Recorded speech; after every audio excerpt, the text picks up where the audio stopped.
દ્વારા એક સામાન્ય બિલ્ડર દ્વારા અથવા કોઈ જમીન માફિયા દ્વારા જે અરજી કરવામાં આવે છે અને એ અરજીના કારણે સુરેશભાઈ કરીને જે છે એમને ક્રાઇમ બ્રાન્ચ દ્વારા એની ધરપકડ કરીને પોલીસ સ્ટેશન લઈ જવામાં આવે છે અને પોલીસ સ્ટેશન લઈ ગયા પછી એમની સાથે જે વર્તાવ કર્યો છે અને આજે અમે સમાજના આગેવાન તરીકે ધારાસભ્ય સોમનાથ વિમલભાઈ ચુડાસમા, ઋત્વિકભાઈ મકવાણા પૂર્વ ધારાસભ્ય ચોટીલા, હું પૂજાભાઈ ભટ્ટ અને બાકીના સમાજના બધા આગેવાનોએ આજે એમની રૂબરૂ મુલાકાત લીધી છે અને રૂબરૂ મુલાકાત વખતે એમણે જે વર્ણન કર્યું છે એમની સાથે પોલીસ દ્વારા જે વર્તન કરવામાં આવ્યું છે અને જે વર્ણન કરવામાં આવ્યું છે એ વર્ણનનું શબ્દોમાં વર્ણન ન થઈ શકે એ પ્રકારની એમણે હકીકત અમારી પાસે જણાવી છે. માનવતા એટલી બધી નીચે ગઈ છે રાજ્ય સરકારની, ભાજપની આટલી બધી હલકી માનસિકતા, સરકારની એટલી હલકી માનસિકતા હોય તો જ એની નીચે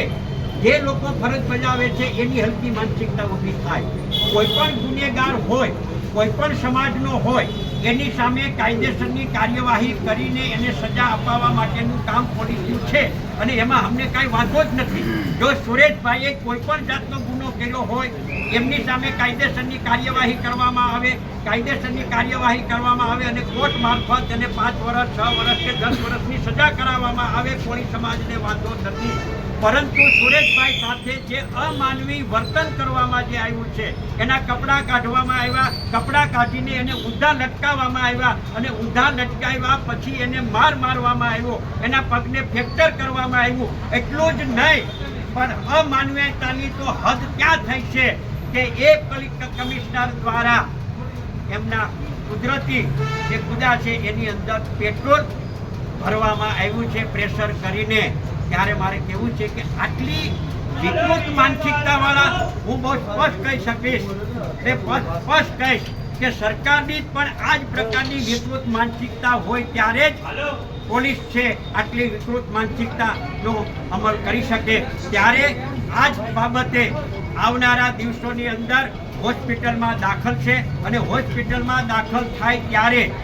હોસ્પિટલ મારફત પોલીસને ડીઓ મોકલવામાં આવે અને ડીઓ મોકલ્યા પછી પોલીસને છે એની મુલાકાત લઈ અને પોલીસ ફરિયાદ દાખલ કરવાની જોઈએ. પણ આજ દિન સુધી પોલીસ ફરિયાદ દાખલ કરવામાં આવી નથી. એનો અર્થ એ થાય કે એમને સંપૂર્ણપણે સાવરવામાં આવે છે, પોલીસ દ્વારા સાવરવામાં આવે છે, પોલીસ દ્વારા ધમકાવવામાં આવે છે, હોસ્પિટલની અંદર એમને રજા આપીને ઘરે મોકલી દેવા માટેનું પ્રેશર કરવામાં આવે છે. ત્યારે અમે સમાજ દ્વારા અમે માંગણી કરીએ છીએ કે તાત્કાલિક અસરથી પોલીસ એમની ફરિયાદ દાખલ કરવામાં આવે અને પોલીસ ફરિયાદ દાખલ કરીને જે કોઈ જવાબદાર હોય એની સામે કાયદેસરના પગલાં ભરવામાં આવે. કાયદો બધા માટે સમાન છે એવું કાયમી માટે ભાજપ અને રાજ્યના મુખ્યમંત્રી અને રાજ્યના ગૃહમંત્રી હર્ષ સંઘવી જણાવે છે કે કાયદો કાયદાનું કામ કરશે. તો અમારી પણ માંગણી એ જ છે કે કાયદો કાયદાનું કામ કરે, કાયદામાં બધાય સમાન, એમાં કોઈ ઊંચ નહીં, કોઈ નીચ નહીં,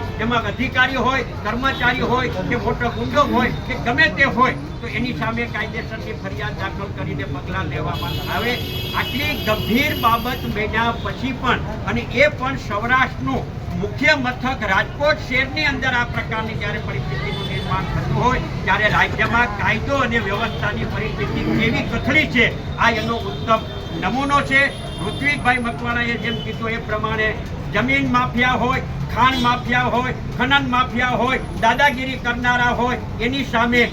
આ ભાજપ અથવા આ પોલીસ વિભાગ એની સામે પગલાં નહીં લે અને જે લોકો ભાજપના પદાધિકારીઓ જે છે, ભાજપની સાથે રહેનારા લોકો છે એને બધી વસ્તુ કરવાની છૂટ છતાં પણ એની સામે પોલીસ કાયદેસરની કાર્યવાહી નહીં કરે અને જમીનને લાગે વળગે છે ત્યાં સુધી રાજકોટ શહેરની અંદર પણ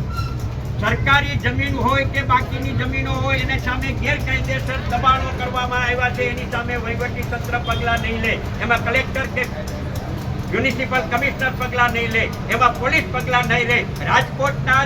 ભૂતપૂર્વ મેયર દ્વારા ગેરકાયદેસર દબાણ કરીને બંગલો બનાવવામાં આવ્યો હોવા છતાં પણ એની સામે આ ભાજપ પગલાં લેતું નથી.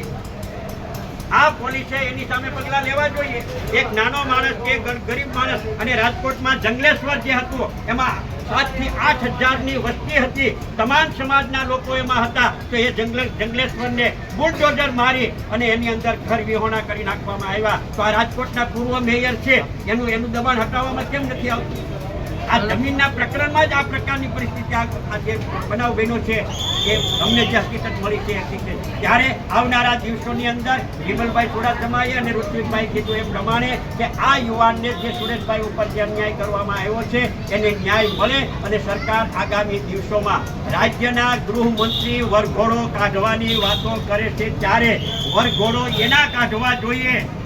કે જે સમાજને નુકસાન કરનારા છે, સમાજનું શોષણ કરનારા છે, દાદાગીરી કરનારા છે, ખાણ માફિયા છે, જમીન દલાલો છે, જમીન માફિયા છે, એની સામે કાયદેસરની કાર્યવાહી કરીને વરઘોડો કાઢવા જોઈએ. આવા સામાન્ય અને નાની એવી બાબતની અંદર